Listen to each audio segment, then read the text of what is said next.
Madhya Pradesh school शिक्षा विभाग में हाजिरी ऑनलाइन अटेंडेंस सिस्टम ओएस शिक्षक एवं छात्रों की उपस्थिति कैसे दर्ज करें। तो साथियों, इस वीडियो हम प्रैक्टिकली आपको अटेंडेंस बता रहे हैं, आपको कैसे हाजिरी लगानी है शिक्षकों की और छात्रों की। सबसे पहले आप अपने एम शिक्षा मित्र ऐप को देख लीजिए और उसे अपडेट कर लीजिए। यदि आपने अपडेट कर लिया होगा तो जो आप देख रहे हैं एम शिक्षा मित्र ऐप का जो कलर थोड़ा सा चेंज हो गया है, इसका मतलब है ऐप आपका अपडेट है। और यदि अपडेट नहीं है तो आप प्ले स्टोर से, यदि किसी ने पहले से डाउनलोड नहीं किया है तो प्ले स्टोर से आप आसानी से डाउनलोड कर लें। और नए के लिए है, जिन्होंने पहले डाउनलोड किया है उसे केवल अपडेट करना है, और जिन्होंने डाउनलोड नहीं किया है उसे प्ले स्टोर पर जाकर एम शिक्षा मित्र ऐप को इंस्टॉल करना है। जैसे आप इंस्टॉल करते हैं, साथ ही किसी भी ऐप को तो कुछ परमिशन मांगता है, जिस तरह की इसमें 4 तरह की परमिशन आपको देखने पड़ेंगी और सभी को अलाउ करना अनिवार्य है। जैसे ही चारों परमिशनों को अलाउ करेंगे तो ये ऐप अच्छे से वर्क करेगा, और यदि आप कोई भी परमिशन को अलाउ नहीं करेंगे तो ये ऐप वर्क नहीं करेगा।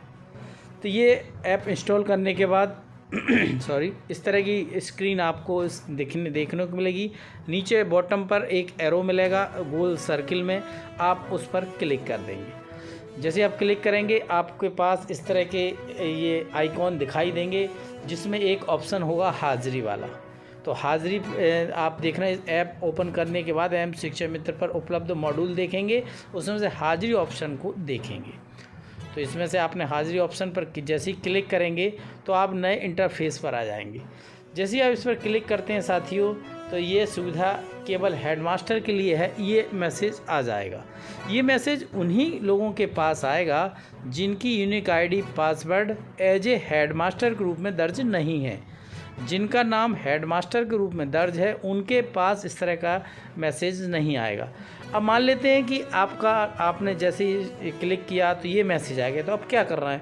अब आपको साथियों अपना नाम, अपनी यूनिक आईडी पासवर्ड को बीआरसी के माध्यम से आपको पहले संस्था प्रमुख बनना पड़ेगा।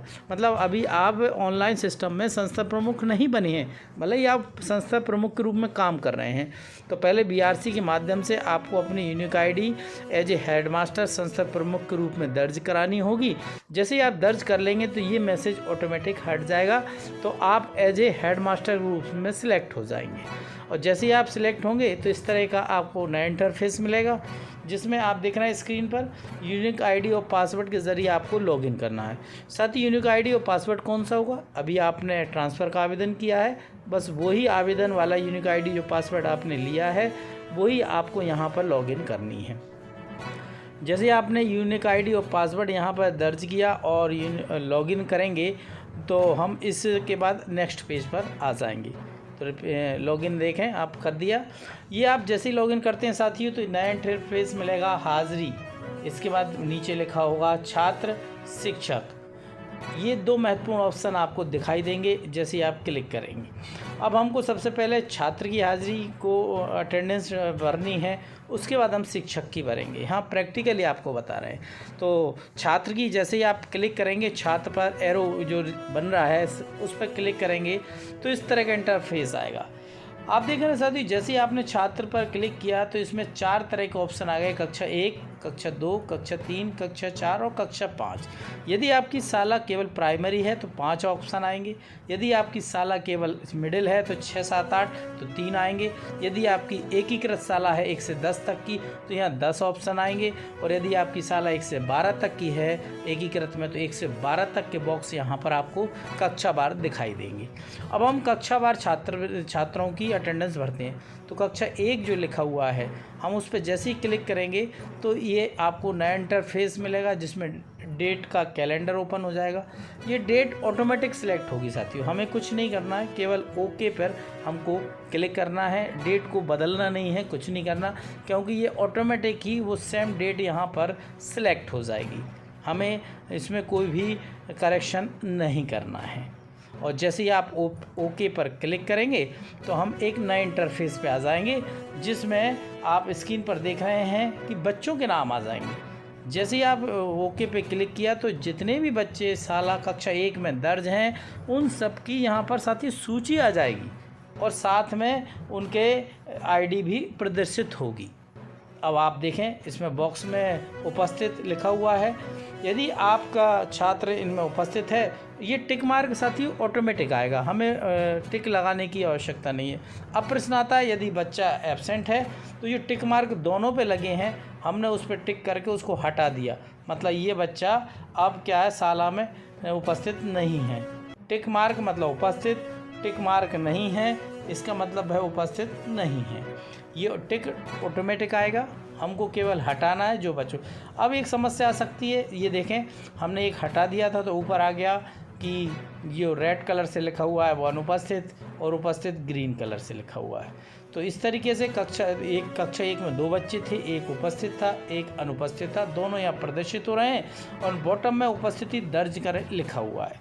जैसे ही हम बॉटम में जो दर्ज करें उपस्थिति लिखा हुआ है इस पर क्लिक करेंगे तो ये अटेंडेंस ऑटोमेटिक चली जाएगी, दर्ज हो जाएगी ऑनलाइन। जो कक्षा 1 की हमने प्रैक्टिकली आपको करके बता दिया कि किस तरीके से आपको छात्रों की अटेंडेंस ऑनलाइन करनी है।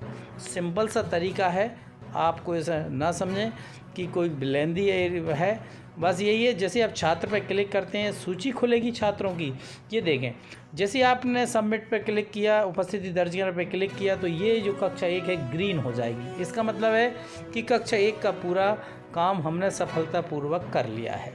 इसी तरीके से सेम काम हमें कक्षा 2 के साथ, कक्षा 3, कक्षा 4 और कक्षा 5 के साथ करना है। यदि आपकी कक्षा 6, 7, 8 है तो यहाँ 3 बॉक्स ओपन होंगे। यदि आपकी स्कूल 1 से 10 तक का है तो यहाँ 10 बॉक्स ओपन होंगे।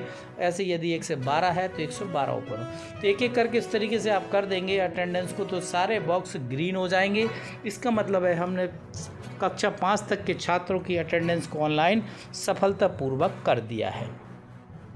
तो ये एक सरलतम तरीका है जो हम बता रहे हैं। इसके बाद हम अब छात्रों की अटेंडेंस हो गई, अब हम स्कूल में पदस्थ शिक्षकों की अटेंडेंस के बारे में बात करेंगे कि शिक्षक किस तरीके से अपनी ऑनलाइन अटेंडेंस को कंप्लीट करेंगे। साथियों यहाँ तक आपने जो वीडियो देखा इसमें यदि कोई सवाल आपके मन में है, आपको कोई परेशानी आ रही हो तो आप हमें ज़रूर कमेंट्स बॉक्स में उस परेशानी को लिखें, जिससे कि हम उस परेशानी का आप तक हल पहुंचा सकें। उम्मीद तो हमने ऐसे की है कि आपको कोई परेशानी ना आए और आप पूरे वीडियो से कुछ सीखें और आप सफलतापूर्वक ये काम को आसानी से कर सकें। तो अब हम छात्रों की अटेंडेंस के बाद शिक्षक की अटेंडेंस कैसे आपको भरनी है, चलिए उस पर चलते हैं। आपने देखा साथियों हमने पूर्व में हाजिरी ऑप्शन पर क्लिक किया था तो ये पेज आया था, इसमें छात्र और शिक्षक लिखा हुआ था। छात्र का काम हमने कर दिया, अब नीचे शिक्षक लिखा हुआ है। हम जैसे ही शिक्षक पर क्लिक करेंगे नए इंटरफेस पर आ जाएंगे, नए पेज पर आ जाएंगे, जहां पर हमें शिक्षक की शाला में पदस्थ शिक्षकों की अटेंडेंस हमको भरनी है। जैसे ही आप क्लिक करेंगे 3 यहाँ पर ऑप्शन दिखाई देंगे, शाला में आना, शाला से जाना और शिक्षकों की उपस्थिति। ये हमें 3 ऑप्शन हमें यहाँ पर दिखाई देंगे। तो शाला दर्ज करें, आना दर्ज करें। सबसे पहले स्कूल में टीचर आ गई तो सबसे पहले बॉक्स पर हम क्लिक करेंगे, आना दर्ज करें, फिर सबसे पहला ऑप्शन पर क्लिक करना है और ये शाला दर्ज वाले ऑप्शन पर हमको क्लिक करना है। जैसे ही हम क्लिक करेंगे तो एक नए इंटरफेस पर पहुंच जाएंगे। क्लियर कर दूं साथियों, शिक्षक पर क्लिक किया था, 3 ऑप्शन आ गए। 3 ऑप्शन में से पहला बॉक्स जो है आना दर्ज करें, इस पर क्लिक करना है और ये काम सारा साथियों HM के द्वारा ही किया जाएगा। कोई अन्य साथी बिल्कुल नहीं करेगा, केवल HM हेडमास्टर संस्था प्रभारी के मोबाइल से ही इसको पूरा कंट्रोल करना है, वही इसको दर्ज करेंगे, उन्हीं को ये अधिकार दिया गया है क्योंकि एज ए हेडमास्टर उनकी यहाँ पर ये नाम दर्ज हुआ है। जैसे आप क्लिक करेंगे तो साथियों यदि आप संस्था से दूर हैं, जितने किलोमीटर दूर हैं, यहाँ पर उस किलोमीटर दूर का मैसेज आ जाएगा। इसका मतलब है कि हम संस्था पर नहीं हैं, संस्था से काफ़ी दूर हैं। यदि आप संस्था में हैं तो इस तरह का मैसेज नहीं आएगा। और इसके बाद कैंसिल पर और ओके 2 बटन आपको दिखाई दे रहे हैं, हमें ओके पर क्लिक करना है। जैसे ही हम ओके पर क्लिक करेंगे तो शाला में हमारा आना दर्ज हो गया है, मतलब हम शाला में पहुंच गए हैं, ये ऑनलाइन अटेंडेंस लग चुकी है। ओक पे कर क्लिक करते हुए ये मैसेज आ जाएगा कि सक्सेस हो चुकी है, उपस्थिति ओके सेव हो गई है। तो ये पहला ऑप्शन हमने कंप्लीट आपको बता दिया। अभी शाला में आ गए हैं, कौन आ गए? हेडमास्टर साहब आ गए हैं, अभी शिक्षक नहीं आए, केवल हेडमास्टर ने अपनी उपस्थिति की है। अब तीसरा बॉक्स शिक्षकों की उपस्थिति, हेडमास्टर साहब की उपस्थिति आना दर्ज हो गई। अब शिक्षकों की उपस्थिति को हम दर्ज करेंगे, जो कि तीसरे नंबर का बॉक्स है। पहले के बाद दूसरे को जंप करेंगे अभी, फिर थर्ड पर पहुंचेंगे, तीसरे ऑप्शन पर क्लिक करेंगे। जैसे ही हम यहाँ पर क्लिक करेंगे तो शिक्षकों की उपस्थिति वाले ऑप्शन पर क्लिक करने पर स्कूल में पदस्थ शिक्षकों के नाम स्क्रीन पर दिखाई देंगे। तो जितने भी संस्था में शिक्षक पदस्थ हैं वो सारे शिक्षकों के नाम आपको स्क्रीन पर दिखाई देंगे। और इसके बाद दो बॉक्स आपको दिख रहे होंगे, एक उपस्थिति, एक अनुपस्थिति। यदि दोनों शिक्षक शाला में उपस्थित हैं तो दोनों शिक्षकों की उपस्थिति वाले बॉक्स पर क्लिक करना है। यदि दो में से यदि शिक्षक एक अनुपस्थित है या एक प्रेजेंट है तो आप जो भी नाम के सम्मुख जो बॉक्स दिए गए हैं आप उसका अनुपस्थित लिख सकते हैं। अब मन में सवाल आ सकता है, अनुपस्थित का मतलब ये नहीं है, हो सकता है वो ट्रेनिंग पर गया हो सकता है वो लीव पर हो सकता है अन्य किसी गतिविधि में के कारण वो संस्था में ना हो, तो ये इसका भी दिया गया है आगे।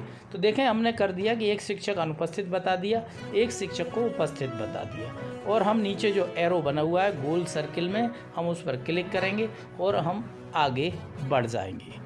आगे बढ़ने के बाद हम नए इंटरफेस पर पहुंचेंगे।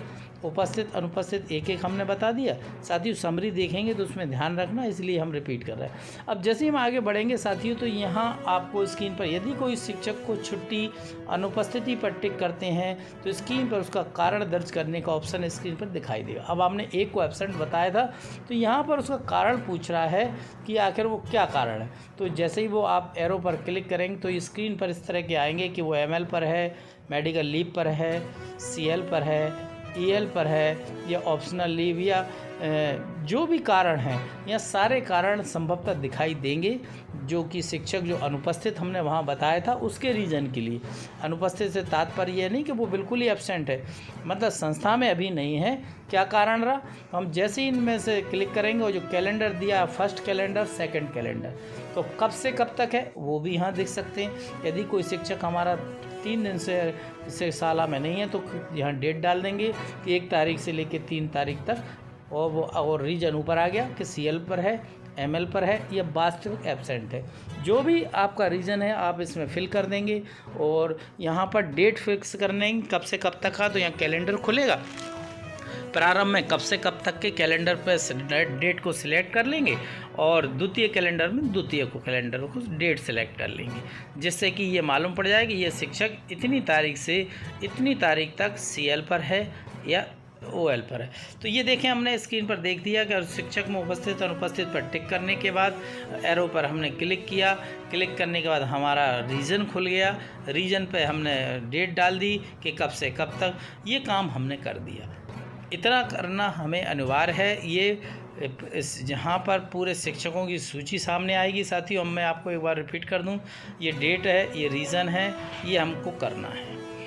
अब इसके बाद क्या करना है, अभी हमारा काम पूरा नहीं हुआ है, अभी धैर्य बनाकर वीडियो को पूरा देखें, जिससे कि इस कार्य को आप 11 अक्टूबर से जो काम शुरू होने जा रहा है इसको आप सफलतापूर्वक काम कर सकें।